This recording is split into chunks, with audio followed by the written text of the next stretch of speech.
educational psychology and journalism. My master's is in applied psychology with the majors in clinical psychology. My MPhil is in peace and conflict study with the majors in peace psychology and conflict resolution. My PhD is also based on peace and conflict study with a major specialization in peace psychology, political philosophy, social psychology, and conflict resolution with a tinge of the religious studies. I have done one of the certification course recently from Harvard University, and the certification course is based on US public policy, mental health policy, psychological policies, and fiscal policies. Moreover, I'm the author of a poetry book named Resonance of the Souls. It's also in the Library of Congress, Washington, D.C. This is my book, Resonance of the Souls, and it is based on the psychological state of many of my many clients, and it's a poetic rendition actually. So today, I will first, before going to into the detail of the topic, I would first like to mention why I chose this field of the spiritual psychology, philosophy, social psychology, and peace psychology. You know what? In everyone's life, there is up and down. You know, the dark time comes over. But when I was living in Pakistan, we, as you all are Pakistanis as well, we have faced a lot of era of extremism, terrorism, the extreme emotions. So there was always a thing in my mind that why does this extreme emotion take control over some people? Why do they want to harm others? You know, there were many questions that came into my mind. And I wanted to do something that can actually resolve the internal conflict of a human mind and a human soul. So I started my journey that very day to understand the perplexing questions that I have been asking from myself. When I used to see people getting suffered with the emotional pain, it actually made me very painful as well. I used to feel their pain. So I decided to figure out the answers of these questions. And my life changed when I got entered into my PhD. And I'm very thankful to my supervisor, to my professor, who is my lifetime coach and who mentored me. And I decided to add the element of Sufi psychology and the spiritual psychology in peace psychology and the social conflicts. Then I came to United States and I met a very influential person in Sufi paradigm. His name is Dr. Sayyid Hussain Nasr, and he's almost 90 years old. He's father of spirituality after Maulana Rumi. He has written millions, he has written a lot of articles, hundreds of books on Sufism, on mysticism, on traditional school of thoughts. And that very day, my life got changed. And I decided, why not to convey this message to everyone? Those people who are fighting a battle within themselves, within the society. Because we as a human being, we as a modern man, we don't understand the actual meaning of life, the purpose of life. We are so much submerged in the worldly matters. And this is for our own well-being. How to be positive, how to be optimistic in the dark times. You know, being a psychologist, you encounter a lot of clients or patients, those who suffer with emotional pain. It's hard to see people suffering with emotional pain. It's hard to understand people. But why does it happen with a modern man specifically? Why a modern man in this modern world is inflicted with a spiritual crisis?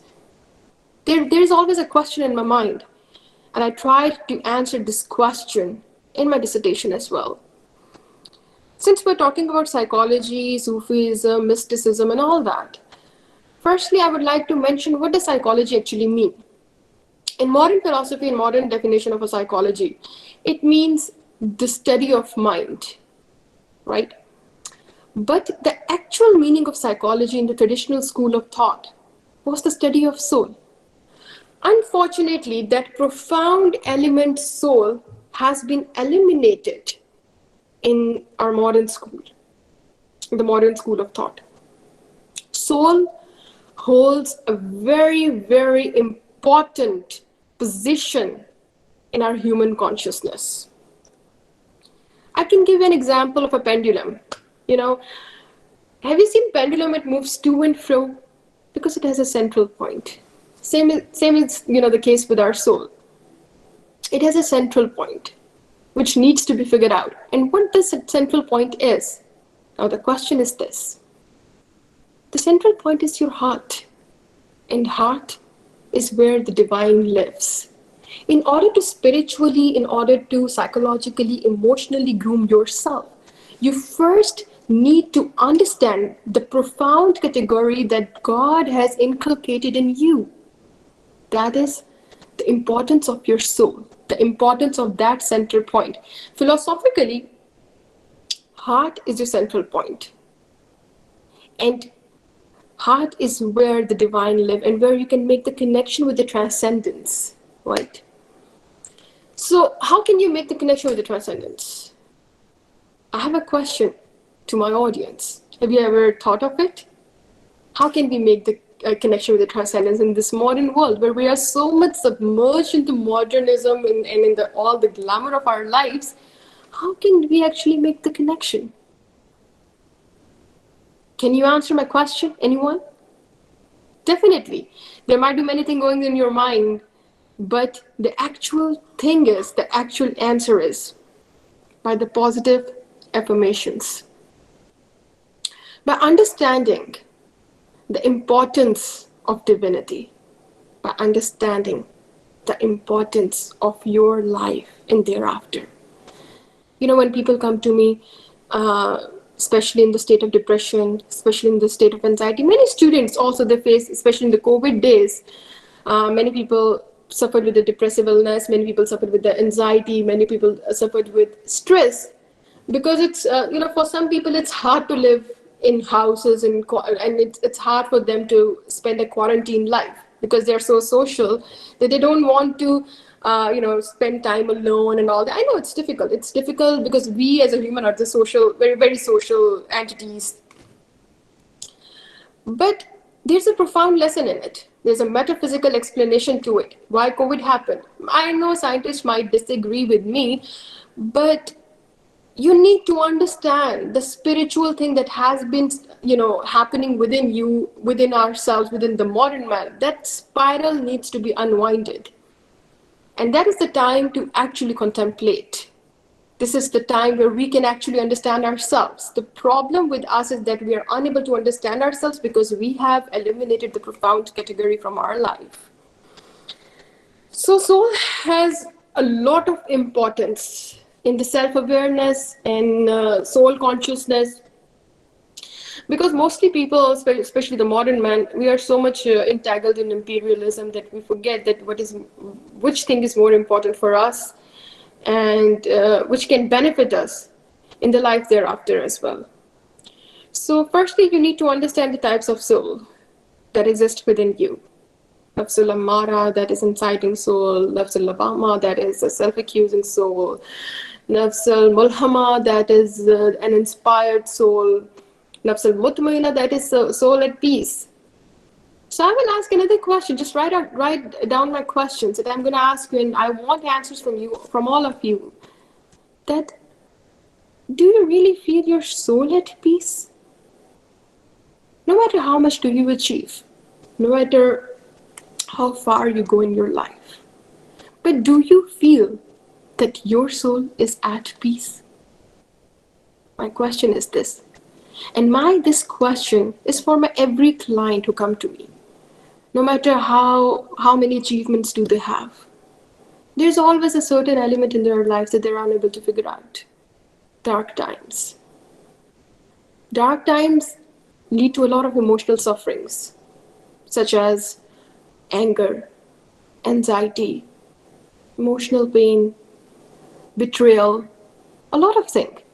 But the biggest betrayal that we are doing with ourselves is not understanding ourselves. And we are unable to understand because we're unable to find the major parameter of our life, the major entity that has been eliminated. Religion gives us path to to have a certain destination, because religion itself means binding. And in the Sufi paradigm, in the spiritual paradigm, somehow religion also plays a very important role, because there is a doctrine and there is a method. There is an absolute reality and there is a relative reality, that we have to distinguish between both of them in order to understand ourselves. And while distinguishing between the absolute reality and the relative reality, this method is important. The aspect of the absolute reality is the truth. The truth is God. And the relative reality is your soul. That is bind to have a connection with the transcendence. No matter what you are doing, what have you done, what will you do in your life? But the only thing that matters within ourselves is to be good and true to ourselves.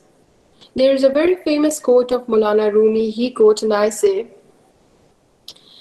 the hardest part where you can visit is the part of your heart which is unilluminated. You can go to any place, but the unilluminated part of your heart is something like a human consciousness. When it goes into it, it wanders. Where are we? So the doctrinal language differs from one tradition to another tradition when it comes to the transcendence, the connection with the transcendence, and even in the religious aspects as well, in the religious studies as well. But what I believe in, what I have seen in a modern man, that profound category has been eliminated. And when you eliminate the center point of your soul, means your heart, when you don't understand what's in your heart, and you eliminate that, the soul goes towards extreme.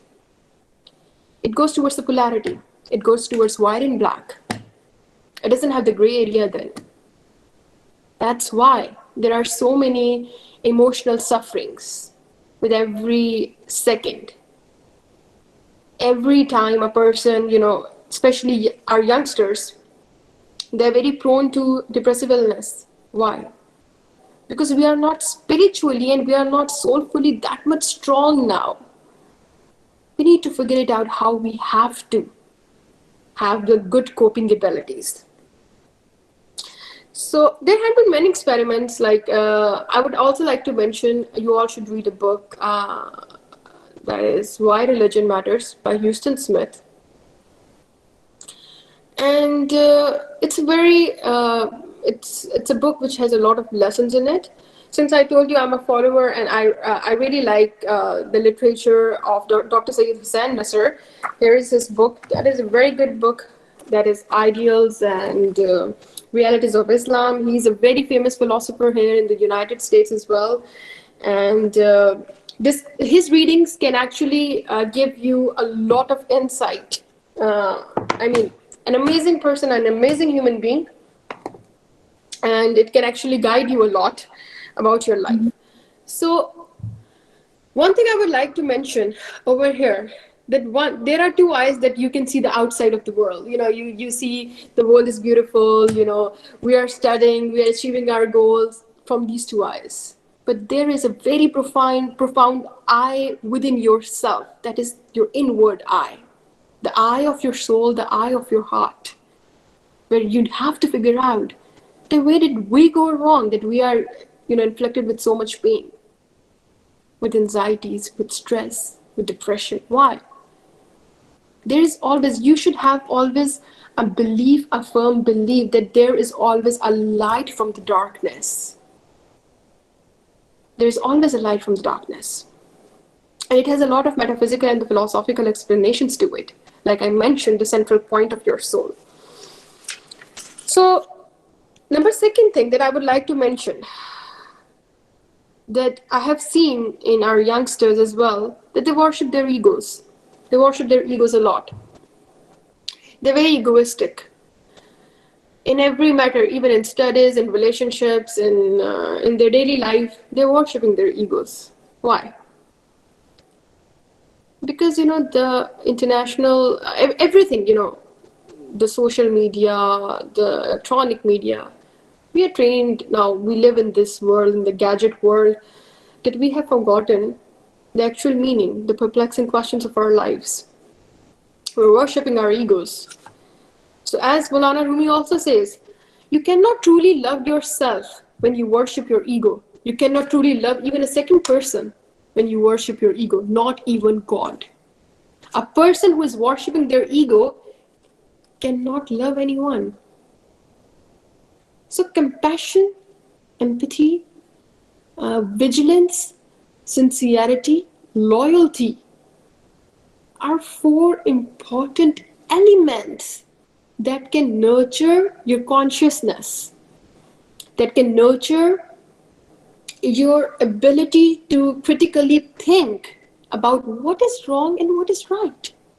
There are many people who attempts who wrongly attempt anything, and then they're very firm at it. Oh, we are good at it. Oh, no, it's not wrong. For us it's right. I mean, there is no shame. The loss of that thing is something like very hurting for me. When I see people doing wrong acts and having the saddest behavior, and they're very proud of it. They're very proud of it, especially even in the relationships, interpersonal relationships. People are proud of it if their ego is to say, oh, I said this to that person, I said this to my husband, I said this to my wife, I said this to my parents, I said this to my elders.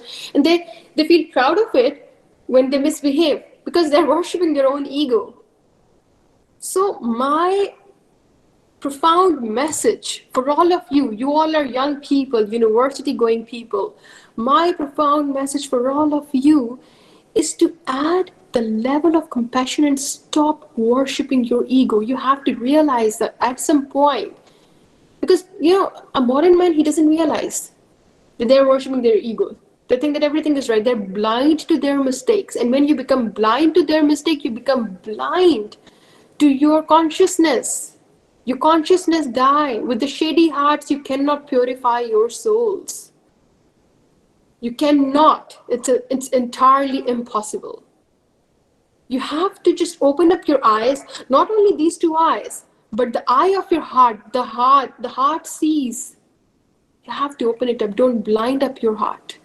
If you blind up your heart, you're blinding up your consciousness, you're blinding up your soul, which can lead you to nowhere. Not even in this world and thereafter. So it is very important to figure out the major importance of your soul and your heart. It's very important. And how can you do that? The question is this.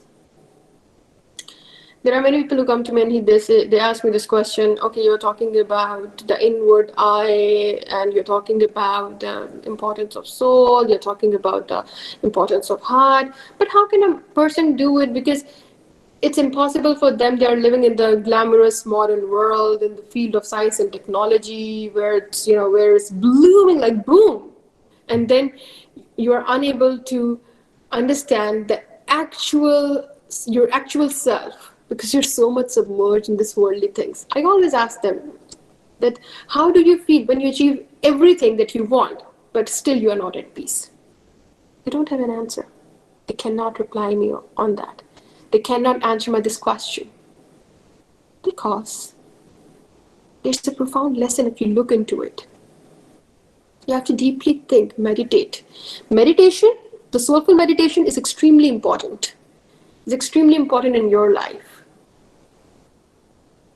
Even if you pray, even if you're in solitude, you have to meditate. At some point in a day, just spare 5 to 10 minutes for yourself and meditate. Concentrate. What did you do today? Did you hurt anyone? Just be in the shoes of others. Many people, they say very hurtful things to others. Excuse me, ma'am. Excuse me, ma'am. Ma'am, which type of meditation we can do? Okay, so I'm coming to it. First, I'm going to explain you the importance of meditation, and then I will let you know. So, firstly, the meditation that I do is basically, first, deep breathing is very much important. Deep breathing starts with, like, before starting a meditation, the initial processes you have to start with deep breathing. Like, there are many psychologists who might disagree with me, but I'm more of a traditional school of thought in the psychology. I follow Carl Jung paradigm, and because it holds a very important, and it has a huge significance in the spirituality as well. So you have to initially start with deep breathing. Deep breathing starts with inhale deeply and exhale. You have to inhale from your nostrils and exhale from your mouth. And afterwards, after doing it for almost 5 to 10 minutes, if you're able to, or you can at least minimum do 5 minutes of deep breathing, then close your eyes and concentrate. Concentrate on your day. Start it. Once you concentrate on your day, like, what did you do today? How was your behavior with everyone? What did you say to people? How's your relationship with your parents, with your family, with your loved ones going? Where did you go wrong? Why did they take everything on their heart? You have to ask these questions from yourself in order to develop the coping abilities. And then you will find an answer within. I know it's a bit difficult process. It's a bit difficult process. But at least you have to take a step like I did. I started doing it during my PhD, when I was doing my PhD. And I met my wonderful mentor, and I met a wonderful person, Dr. Sayyid Hussain Nasser, jinka naam matlab everywhere in the world. His name is everywhere in the world. He is such a famous philosopher and a Sufi father. Very nice person. His books also have taught me a lot of lessons, because it starts with the first step. You have to take that first step. Initially, it actually gives you goosebumps. It's not that easy to figure out your own self. We are very, we are the people who love to who love to pinpoint and cherry pick other people's mistakes. But no one sees their own mistakes. Everyone is blind to their own mistakes. And when you are blind to your own mistakes, you cannot flourish. You cannot flourish anywhere, because the most important thing a person can get in this life is the peace of mind. That is a very essential thing in our lives. Peace of mind, peace of heart. Know the importance of heart. When you start meditating, you will listen the voice that will come within. There's a voice, there is an eye that sees, the inward eye. The inward eye means the eye that sees a soul. You have to keep yourself open to your mistakes. When you make yourself blind to your mistake, you cannot flourish. It's not possible then. And the second major thing is the connection with the transcendence. When you're able to figure out the importance of your life, when you're able to figure out the answers of the perplexing questions of your life, then you start building the connection with the transcendence, the faith. That is another thing. Concentration is the third thing that you can do. How can you concentrate? Another thing, right? You have to just get yourself focused on one parameter. First, your own mistakes, and how can you figure it? Because you know what? No one is going to tell you the truth about yourself. You are the best person who can analyze the truth of yourself. No one is going to tell you. This doesn't happen in this world. Only a human mind, a human consciousness can understand that. What's happening within our own selves? Why are we so much inflicted in the spiritual problems? Why? Why can't we find peace? Peace within ourselves? Why do we cry on every single thing, which are not even important, which are petty? Remember one thing. Build your faith on the superior being, on divinity, on divine, who created you. He created you, he loves you. He will take you out of that situation. And whenever there are dark times, remember one thing. There is a light within that darkness. You shine from that darkness. There's a profound lesson in the darkness. Do not be hopeless. Do not be disappointed. because God is giving you the chance to understand yourself, to build a connection with the transcendence, to, to be open up with your heart, to see from the eyes, to see from the inward eye. And you know what? It really helps. It really helps. Counseling is another thing that, that happens in the modern world, but a person, I believe, a psychologist cannot even tell you what's the truth about yourself. You are the best psychologist of your own self. That this can actually groom you very well. When you start knowing your own mistakes, when you are not blind to them, when you open up your heart, when you meditate, when you concentrate, concentration is the key towards meditation. There was a question that how can we meditate? Remember one thing: you have to shut all the other channels of the worldly channels for 5 to 10 minutes and focus. After deep breathing, focus. Focus on your deeds. Focus on yourself. That what did you do? That is a very essential element in Sufi psychology and in the spiritual psychology. It's a bit philosophical as well, but a human psychology, a human consciousness, a human soul requires a metaphysical explanation as well. So this metaphysical explanation can change your life entirely, like it happened with me. So I want to convey this message that you cannot create peace unless you're open to yourself. You can truly love yourself by knowing where did you go wrong. You can rectify yourself. Rather to cherry picking other people's mistake, that she did that, he did this, he did that, this person did this person is angry, this person is that. Yeah, might be that other person is like that. But you have to have a faith that good times will also come. Because I have been getting a lot of clients these days due to COVID. There are many young people who are inflicted with a lot of pain, emotional pain, and they don't know the answer of that. Recently, there was another case that I got during my practice. That lady was, during COVID time, she was saying that I'm so much stressed, I'm depressed, and this and that. I asked her why, what's the reason behind it, and she didn't know. She just didn't know. She said, probably I'm so quarantined and this and that.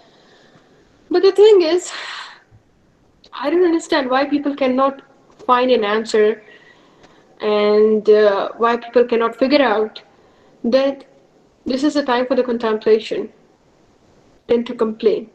When you start complaining about each and everything, hard times will never get over with you. You have to figure out that how you have to utilize that darkness even, right? This is a time of contemplation. This is a time to focus on yourself, on your deeds. Because I have seen a lot of people, especially at the young age, at teenage, at their early 20s, they have some identity crisis going on with themselves. They don't have any issue, apparently. Their relationships are going fine. Everything is going fine, but they don't understand. They just cry for no reason. They don't understand that why they want to cry. Because you know why?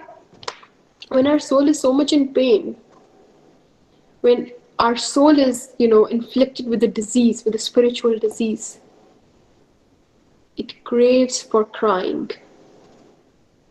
It wants to cry.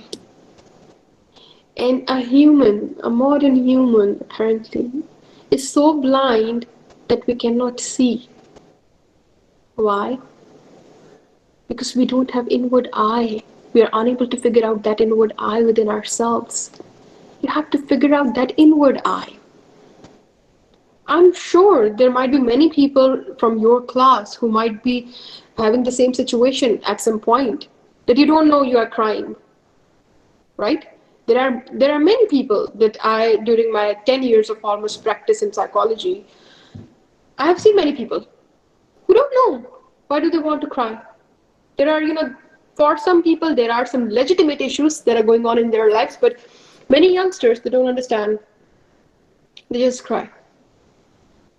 So there is a message that a divine power that God is giving you, that understand your soul is in pain.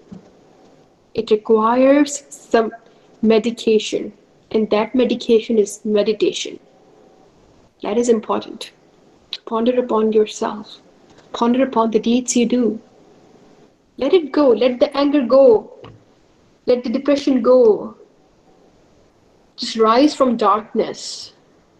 I'm sure we as a human, we suffer with the sadness, we suffer with emotional pain, we experience happiness, we experience success, we experience multiple kind of emotions.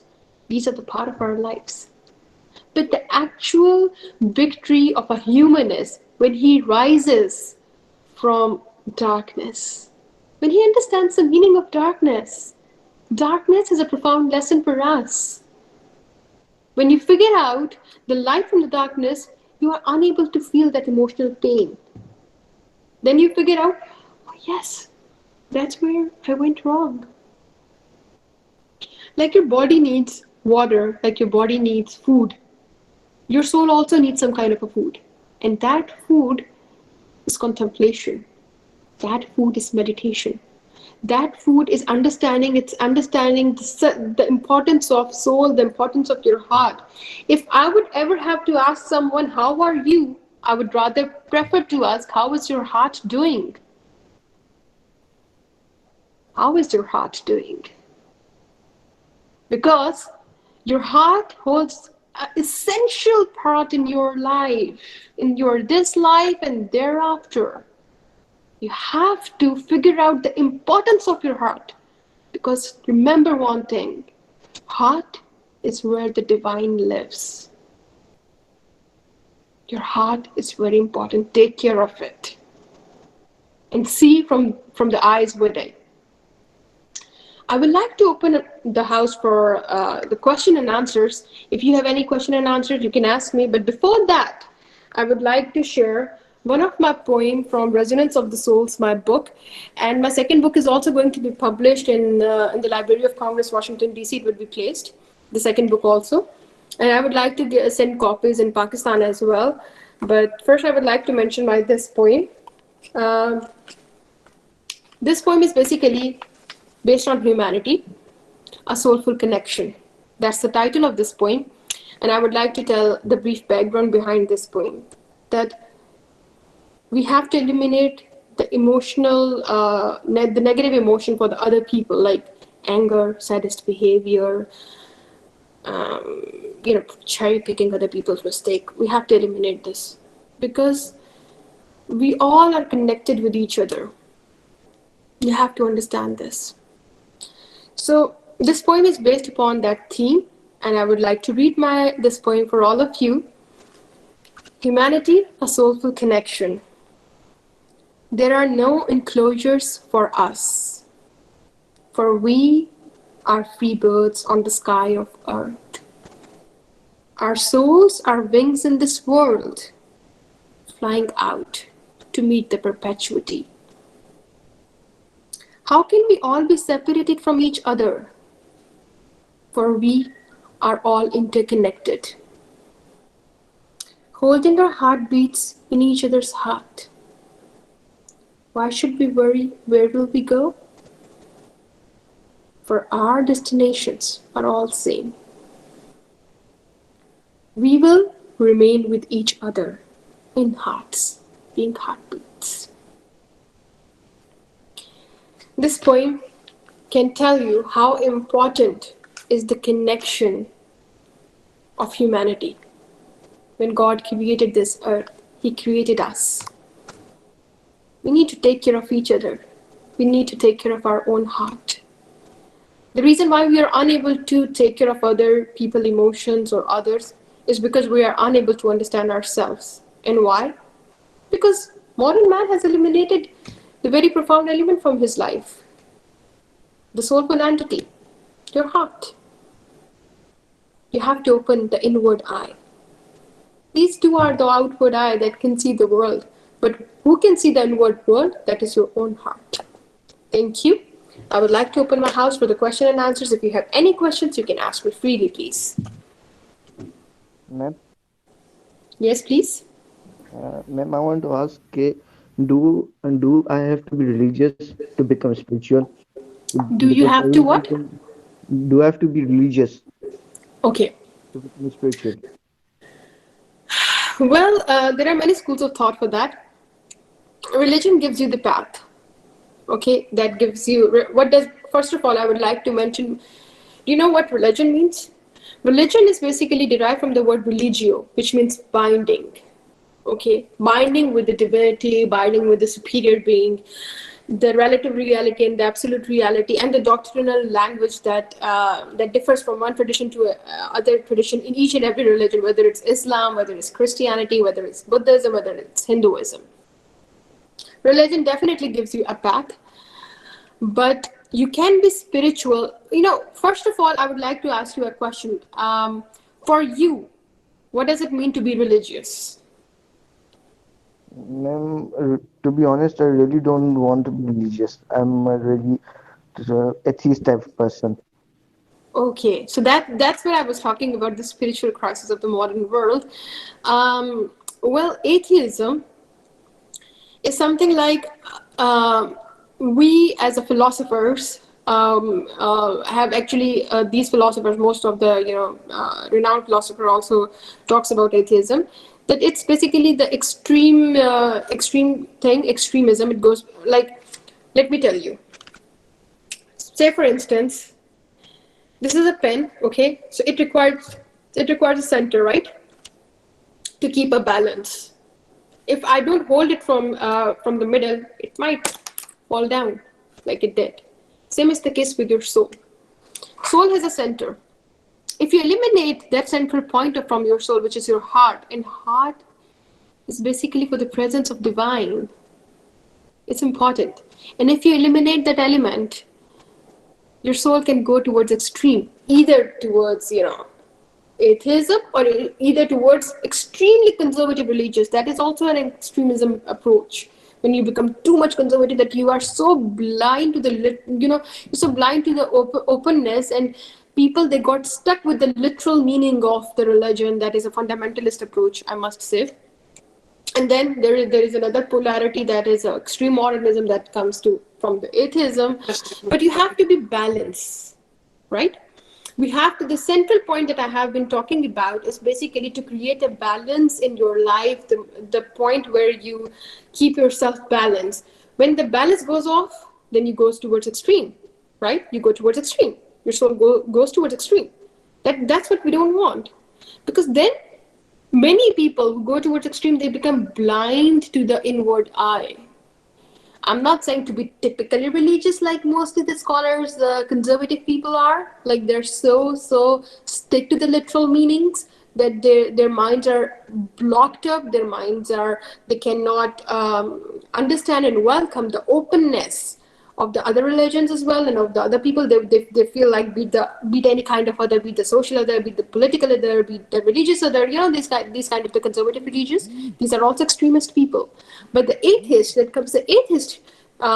There can be a very good atheist as well, but atheism is also philosophically and metaphysically another point of extremism. So you have to have a balance in your life. Okay, balance means that you create the space for the religious awareness, for the soul consciousness as well, and for openness for the world too.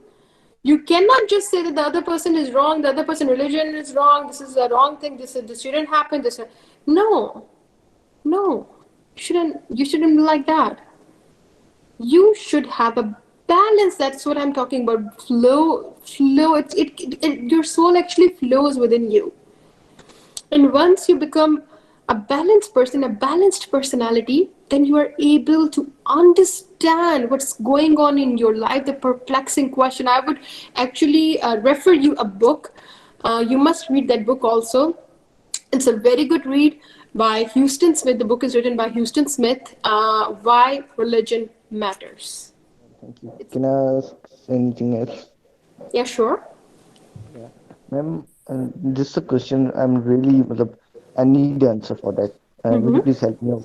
Like, how can I open my inward eye if I'm really, really suppressed in my responsibilities, If you're really, really submerged in your responsibilities, like, for example, can you please tell me what kind of responsibility? like education, family support, all these things, general responsibilities for a young kid? Okay, okay, I do understand. So, you know what?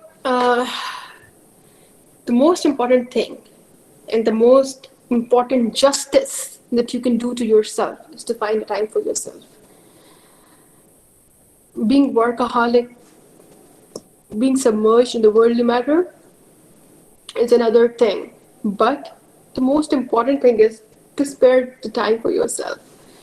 How can you actually prioritize? Being a psychologist, like your question is, I actually have gotten a lot of clients who have the similar questions from me, that how can we be able to understand ourselves with so much of worldly things going on in their lives. The most important thing that you can do is prioritization. Prioritization is very important in your life. Being responsible is a very good thing, but neglecting yourself, which is actually a body of a clay, and it has to go again in the clay, is also not right. You are actually blinding yourself down. You're blinding yourself to the reality, the relative reality. I told you initially there are two kinds of reality. One is the absolute truth, and the other one is the relative truth. So it took a lot of time for people to figure out in ancient time that what was absolute truth and what was relative truth. The absolute truth is the superior being who created us, and the relative truth is your heart and your soul. That we are bound to the absolute truth. This is also our responsibility to meditate. This is your soulful responsibility. When you submerge yourself in the worldly matters, you become you just eliminate the element of your soulful responsibility. You become so much inflicted with the spiritual crisis and the soulful diseases that at some point people don't realize, but they start crying, and they don't know that why are they crying. They don't understand that why are they being anxious. They don't understand that why are they being depressed, why are they being stressed. Because your physical interest can be seen, but your soulful interest cannot be. However, still your heart cries. Your heart cries and crave for your attention. So do not neglect this. Find some time, and this is your responsibility to find the time for your soulful responsibility as well. This is a very important thing. Before going to sleep, just try to think about your life. Just try to think, what did you do today? Did anyone get hurt from you? Did you get hurt from yourself? Just think for it. Make yourself be in the shoes of others. Put yourself in the shoes of others. Have some empathy, have some compassion to understand yourself as well, because then your inward eye would be open. Secondly, meditate just for 5 to 10 minutes. It doesn't require that much. You have to take the initial step. If you're not taking the initial step, you're putting yourself back the foot. Start at least. And then it will become your habit pattern.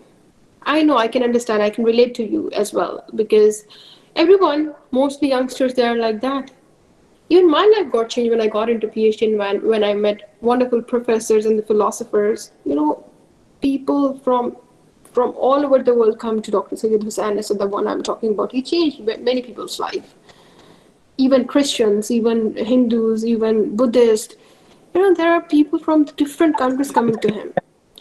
And the readings that are very important is basically the mysticism, the reading about the metaphysical explanations of your soul, the psychological importance of your soul is very important. You should actually start reading it. Readings are also Excuse me, ma'am. important. Just a second, please. Just a second, please.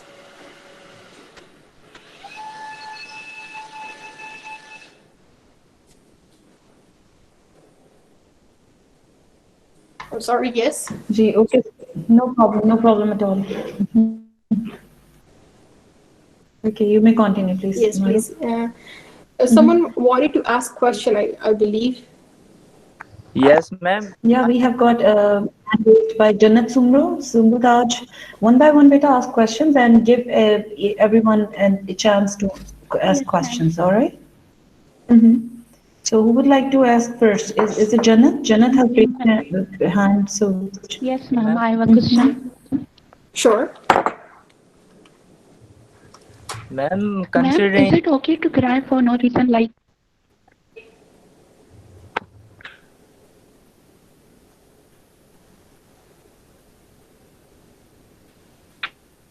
excuse Okay, me, ma'am. Mahrukh, Jannat's question was, is it okay to cry for no reason? If you don't have any solid reason and you still want to cry? Yes, yes, yes. Mm-hmm. Many people, that's what I was discussing in my talk as well, that I have received a lot of Mm-hmm. clients who actually complain about that they cry for no reason. So there is a profound lesson that I have been talking for the last almost, I guess, 40 minutes, that you All right, yeah, have exactly. to, when it comes to physical injury, your body feels the pain, right? Mm-hmm. When you neglect your Right. heart, when you neglect your soul, your soul feels the pain and you cry. That's basically a reaction to what have been happening with us, and we have neglected it. And a modern man is very, very, very prone to it because we are inflicted with a spiritual crisis. If you read Carl Jung, The Spiritual Crisis of the Modern World and a Modern Man by Carl Jung, it's a very good read, and you will gain a lot. And also, because my talk is also based on the same school of thoughts and the same paradigms, is it absolutely okay to cry for no reason? But you have to understand that why are you crying for no reason? There is always a reason behind each and everything. When there is darkness, God gives you darkness. God gives you when you feel like that you're crying and your heart is crying. And sometimes it happens. There is a lesson. There is a lesson. Mm-hmm. This needs special attention.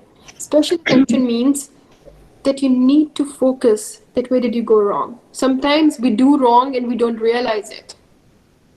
And we as a But we human, have some kind of, sorry to interrupt you over here, but we do have some kind of realization, maybe conscious, maybe unconsciously. We do know that what is wrong and why are we feeling so. Sometimes we do know I that. agree. Agree with you, Mr. Rashid. But you're talking about yourself, but there are many people out there who don't even realize. They're blind to their mistakes. True. I have seen many people in my Mm-hmm. psychology career when I practice as a psychologist. People come to me to do a lot of bad things, but they don't realize that they are doing bad things. They're happy with it. I've Yeah, received so many we have clients. such people. Yes, Mm-hmm. they are blind to their mistakes. I must say one thing: you cannot purify your soul with a shady heart. If your heart is shady, you Very cannot true. purify your Very true. soul. So you have to eliminate this thing. Mm-hmm. You have to realize. So most of the people, they do have the realization power because we have the mind typology works like subconscious mind and conscious mind. Conscious mind, your subconscious mind is connected with your heart and soul. That's what I believe, because the suppressed and repressed memories are also there. And secondly, there is a connection of your soul and heart with the subconscious mind. You have to realize that. But there are people who don't even realize where did they go wrong. So people who are coming to me crying for no reason, they do have ability to actually contemplate and understand. I ask them to understand because I usually apply mind alpha and mind delta technique on them. Mind alpha and mind delta is like a soulful kind of thing. It helps you in sleeping as well. It helps you in eliminating the depressive illness as well, because it's a long process of a psychology. But you can also apply it. I don't say that you can apply at home, but you can do a certain aspect of it through meditation. That your mindfulness can actually be very, very helpful in figuring out the reasons, because your heart knows where all the weirds are coming from. Are you getting my point? Where all the wheres are coming from, where all the whys are coming from, if we contemplate. That is the most Exactly. important thing. If you are crying for no reason, contemplate. Just think Very and true. focus on yourself, that where did you go wrong. At some point you might have gone wrong, or at some point you might have done something that you initially didn't realize but your heart is realizing, and you have to open up that eye of your heart, that is the eye within, through meditation, through contemplation.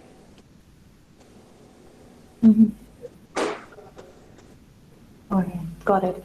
So there is one more question that I have personally. Ma'am, Sometimes you don't feel you want to cry, but you can't.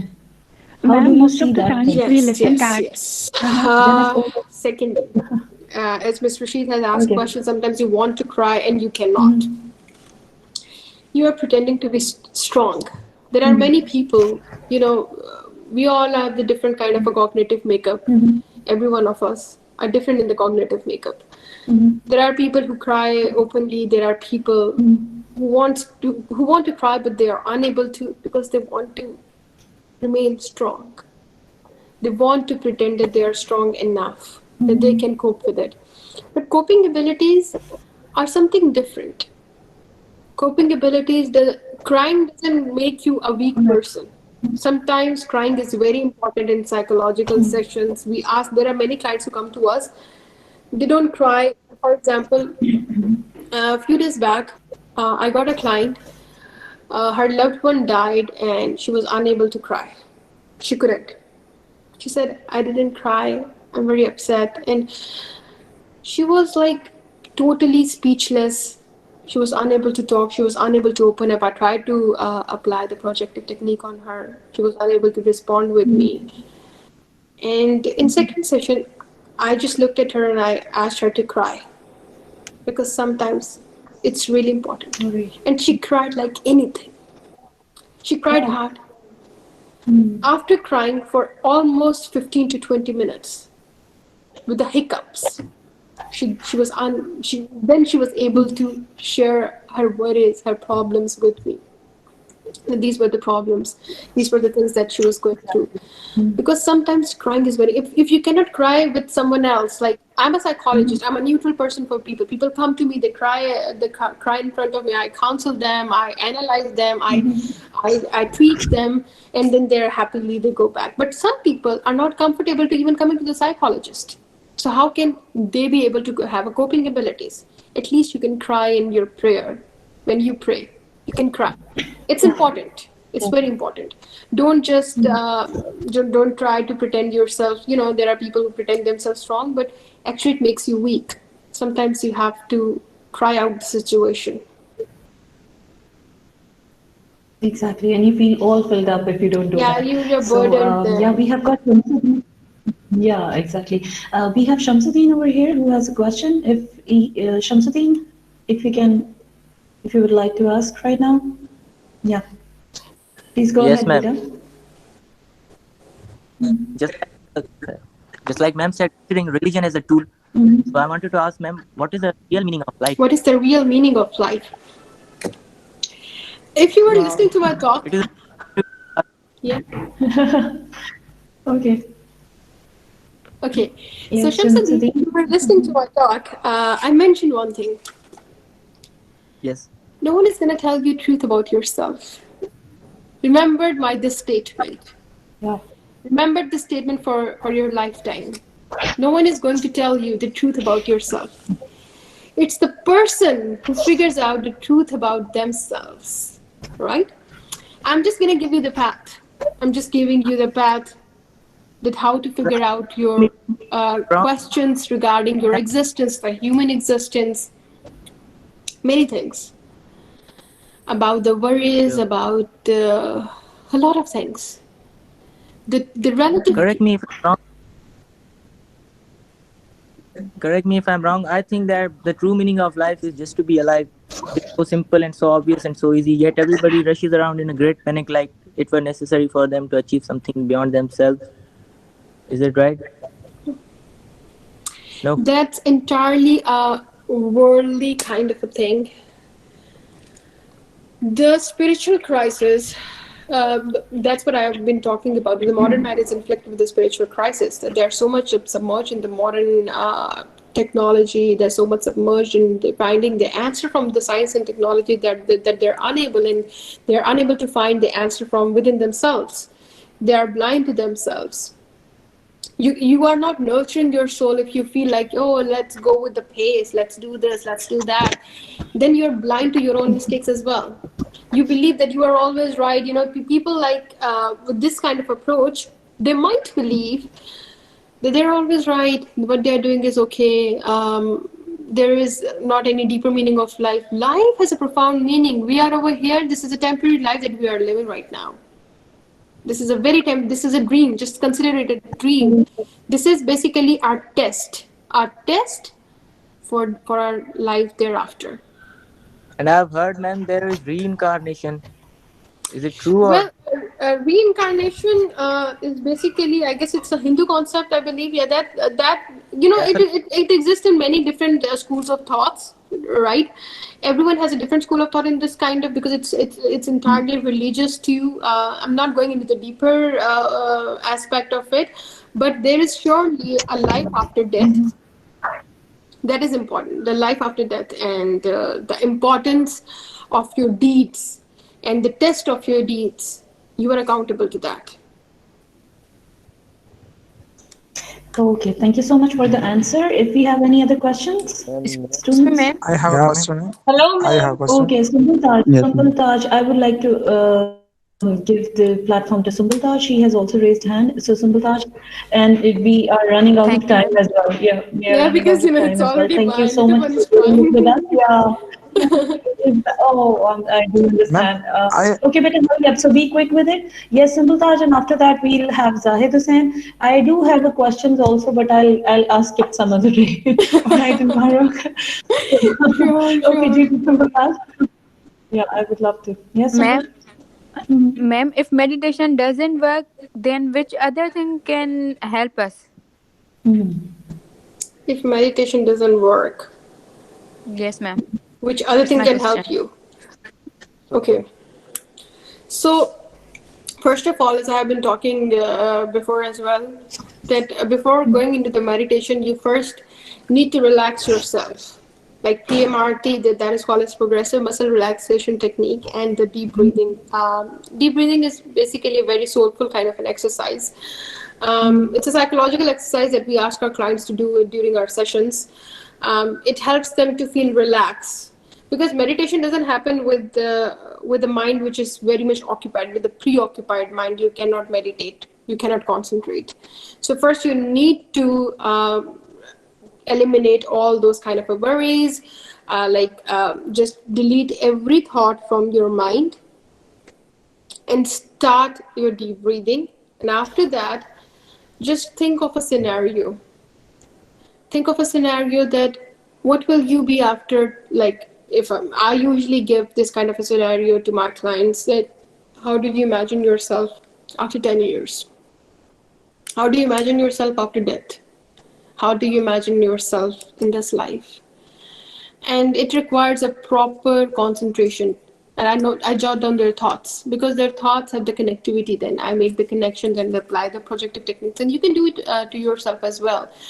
Like, start imagining a scenario, start imagining and start thinking about your deeds that you have done today, your moral. The morality is very important in today's life. If your morality goes down, if you forget your moral values that your heart and your soul requires, then you stand nowhere. You stand nowhere. Because in this world and thereafter, you're always accountable at some point.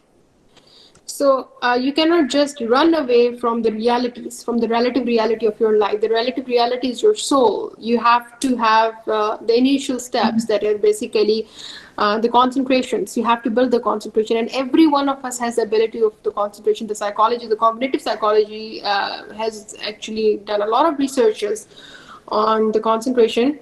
We as a human being, and we as a human mind, our human minds have the capacity of 40 minutes of the concentration. So you can actually spare 5 minutes or 10 minutes of those concentration in your daily life. All you need is the motivation.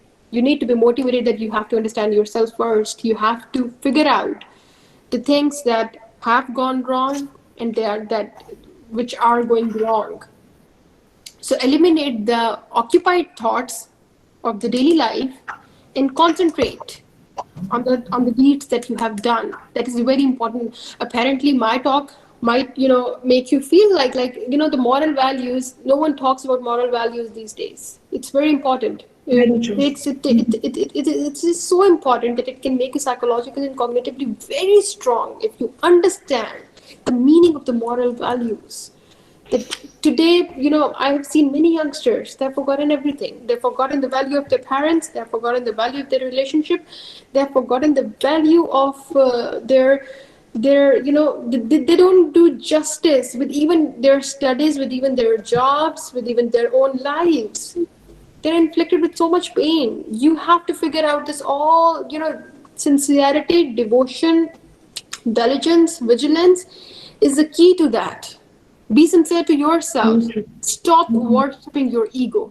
Number one thing that I would really request from all of you that I have seen in 80% of the youth population is that they worship their ego.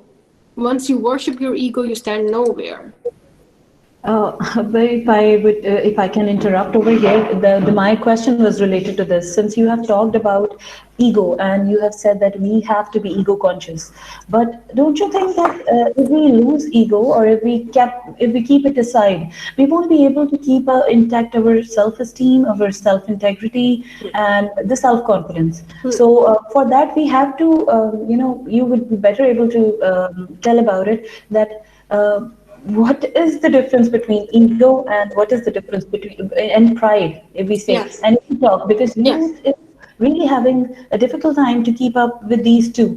They are not able to keep up with their ego and their pride. Yeah. This was actually my question that I wanted to Uh, ask. well, ego. I'm saying worshipping of ego. Worshipping of ego means this is a very poetic way of telling.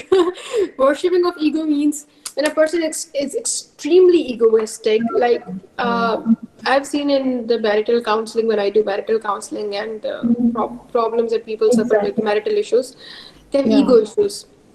If a wife is wrong, she doesn't apologize from her husband just because she thinks that she's right. Even if she's wrong, Yeah. she believes that she's right. My ego is there. What about my self-respect? These kind of the statements. Yeah, Many exactly. females, they have these issues. I must say that in my almost a decade of practice, I have 10 years of practice in psychology. I've seen people saying this, especially females, that why should I apologize? This is his mistake. No matter if they're at wrong, they said it's his mistake. Now the problem is men these days also cannot tolerate this kind of a Yeah. stuff, and the relationship is at brick. Then then the breakups happen, the divorce rate goes high, and all that. But I'm not a feminist, and nor I'm a male chauvinist. But I have a moderate approach. The person who is wrong mostly. So worshiping Exactly. your ego means that you don't realize that you are wrong when you are actually wrong, and you try to put Okay. you All worship right. your We have to keep ego it on. balance, right? Yes, that's what I've been trying to tell. The central point, the moderate point, the balanced personality has to be there. If something is wrong, you have to apologize. Yeah. If something is right, you have to stand up for the righteous thing. So don't just blind All up your right. heart. Don't just blind up yourself. Stand up for yourself. Stand up the thing that is right, and God will be with you. His blessings will be with you always. No doubt, no doubt, no doubt about it. So thank you so much, Mahrukh. I guess we have taken a lot of your time, lots of your time, So thanks for doing this Ma'am, excuse session me, ma'am. at this late hour of Sorry to night. interrupt. Understand? Yeah, Ali Raza, beta. You may Ma'am, note down your I have a question. You lot may of send her. questions, ma'am. I have dozens of Yeah, questions we do written down on understand, my Ali laptop. Raza. Uh, Ma'am, okay, just beta, one we do question. understand. Nothing. I want to ask one question, please. It's my request from Okay, ma'am. okay, okay, Maru. Maru, would you Sure, be able sure. to answer right now? Yes, Okay, yes, please. okay, yeah, sure. Ma'am, you have met with a lot of philosophers, the brilliant brains of the world there. So I have read a lot of philosophers, but the main point I've got from there, they don't really talk about the God or the religion, as you can sorry, as you can see the Buddha or the Osho. They don't really talk, means they don't like to talk about the God. So, being you a philosopher, what are your thoughts about the religion and God? Well, as I told you, actually follow the Carl Jung paradigm, and I have read a lot of books of Dr. Sayyid Hussain Nasr, which actually has a Sufi. He's basically the father of Sufism and the Sufi mysticism, right? And his main focus is, and my main focus of my research studies also, the uh, the social integration, the peaceful personalities, conflict resolution within ourselves. How can we fight the battle within ourselves? And the conflicts that happen within two people or more than two people. That is my major focus, right? And I have applied the Sufi paradigm to it, the psychological paradigm of Carl Jung, the spiritual crisis of the modern world. I believe, there are millions of schools of thoughts when you will read philosopher. Osho is entirely a different kind of a philosopher. I've read about him as well. He's a great philosopher. I truly respect his views as well. But everyone has their own school of thought. I basically follow the school of thought that is basically the connection with the transcendence. I'm a psychologist, right? So being a psychologist, we try to understand life with a profound meaning, with a deeper meaning. So psychology is basically has an element of philosophy, a lot of philosophy, with an understanding of a soul. And soul has a deeper connection with the heart, and heart is where the divine lives. When you will understand this simple equation of life, you will understand what I'm trying to say.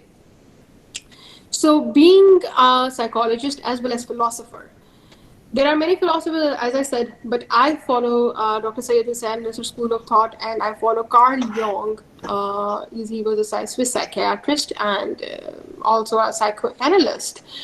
And he basically figured out long ago about the spiritual crisis that the modern world and the postmodernism will be inflicted with.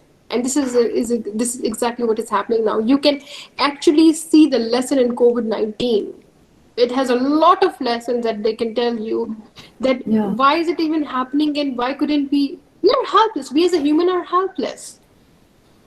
The connection with the divinity, in my opinion, Very true. is very important, because I have faced that like the Osho. I used to read Osho a lot in my masters. When I completed my masters, I've read a lot of philosophers, but no one inspired me. No one changed my life. And the people who changed my life was basically Dr. Sayyid Hussain Nasr and Carl Jung readings and all that, because there is a profound meaning in it. You will read a lot of philosophers, but there are some people who click your heart, who click to you somehow. So I follow that school of thought that the connection with the transcendent is really important, is essential. So there is a creator. When you cook food, you cannot cook food without a chef, without a cook. You cannot cook food. Same is the case with us. How are we created? Ma'am, then when we come to God, his or her own self, then we stop thinking about his creator. Ma'am, if you, I'm just saying, don't get me wrong or say I can that I am understand. a. I know this question has been Ma'am, asked by because many people. as Stephen Hawking said, there's something comes out from nothing. If we go back to Big Bang, and then before Big Bang, and then before, it's a infinite chain. There is no possibility that something comes out from Yeah, actually, nothing. it's sort of like that. No, let me tell you. In the philosophical and metaphysical explanations of the thing that of the question that you are asking, you know what? We have a limited rationality. Where our rationality ends, the transcendence begins. It is beyond the rationality. When you start asking about the logics, why this, why that, why this happened, your rationality, a human rationality, cannot answer the existence of the transcendence. Very true. Mhm. It starts where our Exactly. rationality And ends. this is That's the beauty of exactly. our creator.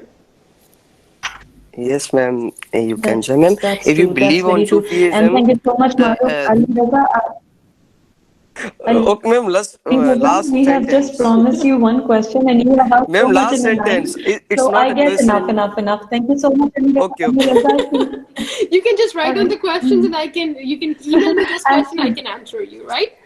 You can have my Ma'am, Okay, email ma'am. address Thank from you, ma'am, ma'am. me. any yeah, any definitely, insight definitely. I do afterward we understand. can ask to Yeah, you. because And we couldn't we ask have time questions, limitation, ma'am. beta.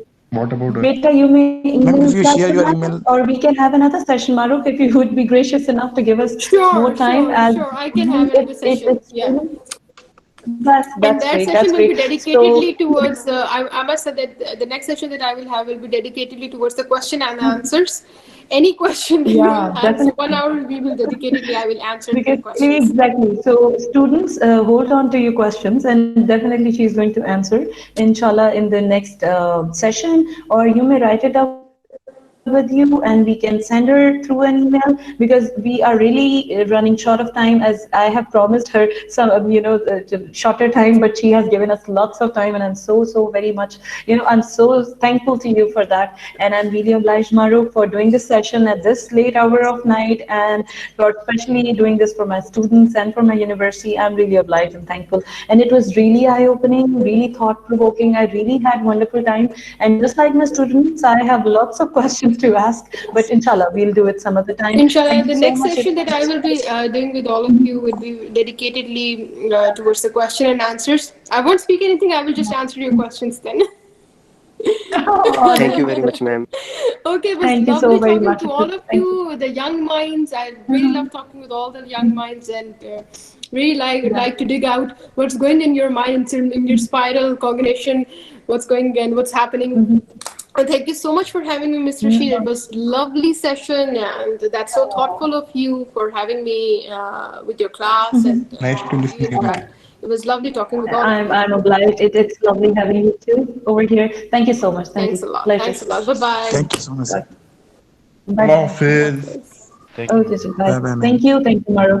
hmm So, beta, that was all for today's session, and I hope you had a wonderful time with her. She has spoken about spirituality, Sufism, and peace psychology, and how can we manage our conflicts not with others, but with ourselves, with our own selves as well. So, I hope you have learned a lot, and thank you for being here. Thanks for your time. Inshallah, next time we will have a session in which we may just be asking her questions, and she'll be there to Ma'am, answer those questions. All right. Thank you so much. ma'am, I have a Allah question. Hafiz, Three ma'am.